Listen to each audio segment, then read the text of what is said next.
Buenos días, queridos alumnos de Cela Spanish School Online. Welcome to a new video class. In today's class, we will explain another use of the imperfecto in Spanish. The use of the pretérito imperfecto in reported speech. In Spanish, when we repeat in the past what someone originally said in the present, we do it in the imperfect past tense. We are going to explain this very carefully in this video, and we are going to do some exercises together. This video is also available in Spanish. I recommend seeing it in Spanish too. As usual, I apologize for my poor pronunciation of English. However, I wanted to make this video also in English because the subject may seem a bit complex and it will probably be useful to have the explanation in English as well. This video is part of the material of our mini online grammar course about the past in Spanish and our online course for self-study. Let's start. In the reported speech in the past, there are some tenses in Spanish that change.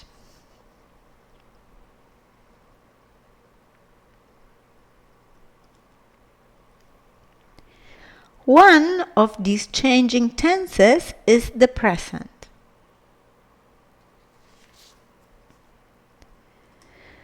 When someone says, for example, esta tarde tenemos una reunión con el jefe, and we want to repeat what this person said, we will do it in the following way. Juan dijo que esta tarde teníamos una reunión con el jefe. This transformation happens when we use dijo or decía.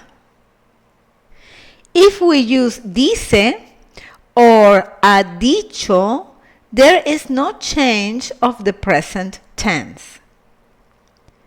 Juan dice o ha dicho que esta tarde tenemos una reunión con el jefe.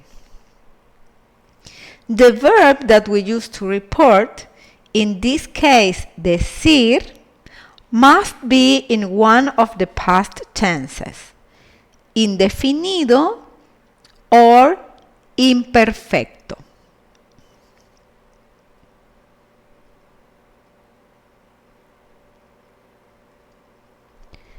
Sometimes when we repeat what someone said, also change the grammatical person.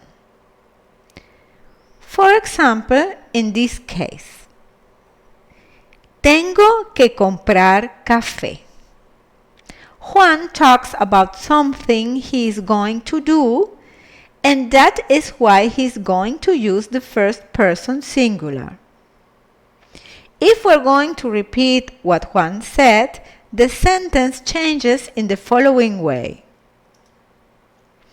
Juan dijo que tenía que comprar café. We refer to what he has to do, and that is why we use the third person singular.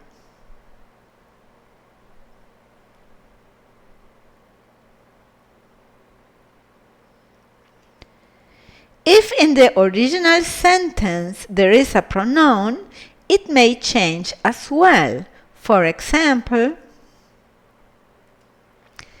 me duele la cabeza.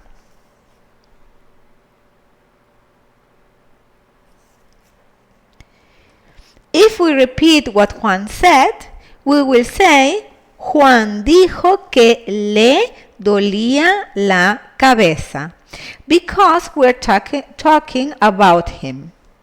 Remember that with the verbs doler and gustar, what hurts or is liked is the subject of the sentence in Spanish. Let's now see what happens if we repeat a question that someone did. For example, hay que contestar a este correo. This question is asked using a verb. In this case, the way to repeat the question is: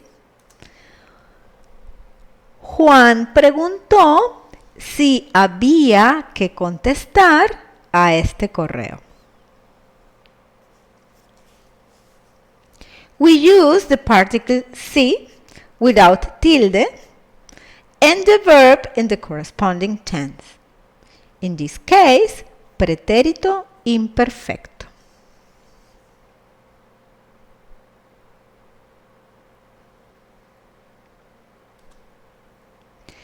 If the question has an interrogative pronoun, like in this case, ¿qué hay de cenar? By repeating the question, we will do so. Juan preguntó que ¿qué había de cenar?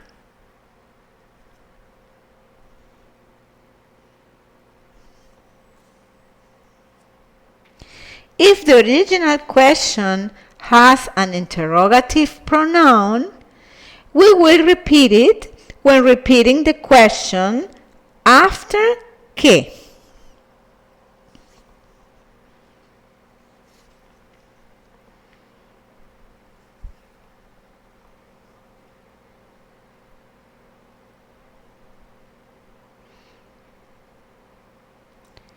Now, let's practice what we have learned so far. We are going to transform the following sentences to the reported speech in the past. The original sentence is: La ventana está abierta. How would we repeat what José said?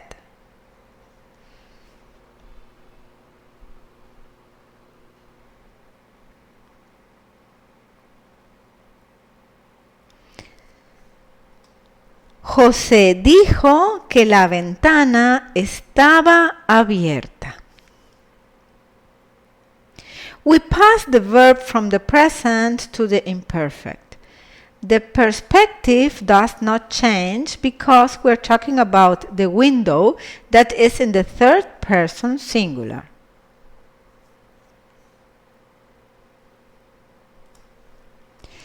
La semana que viene salgo de vacaciones. ¿Qué dijo María?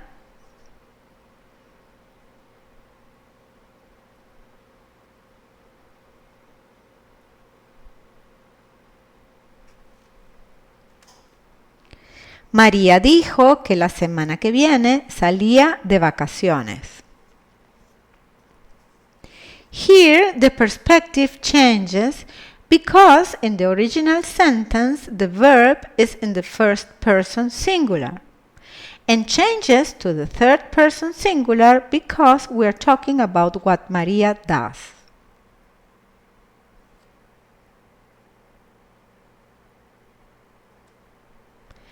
La cena se está quemando. ¿Qué dijo Mercedes?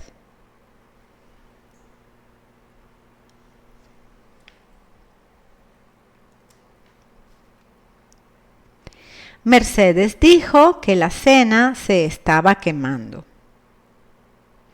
As we talk about la cena, the grammatical person does not change.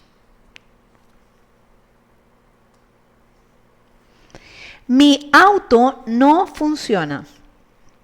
¿Qué dijo Roberto?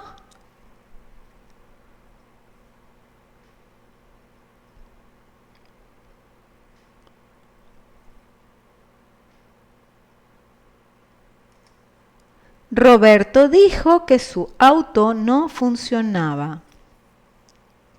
Here, the pronoun changes because we talk about Robert's car and not mine. Now, let's see a question. ¿Qué hay de cenar? ¿Qué preguntó Silvio?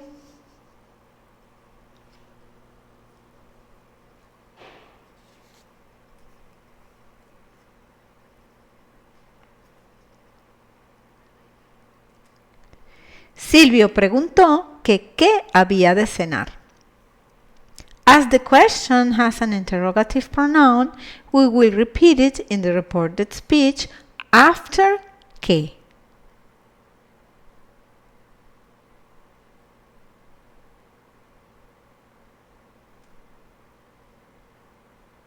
¿Hay algo de cenar? Here the question was asked with a verb.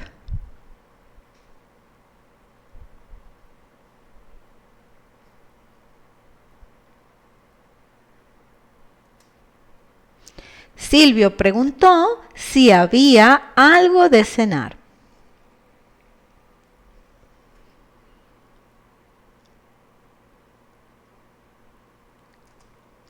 Muy bien.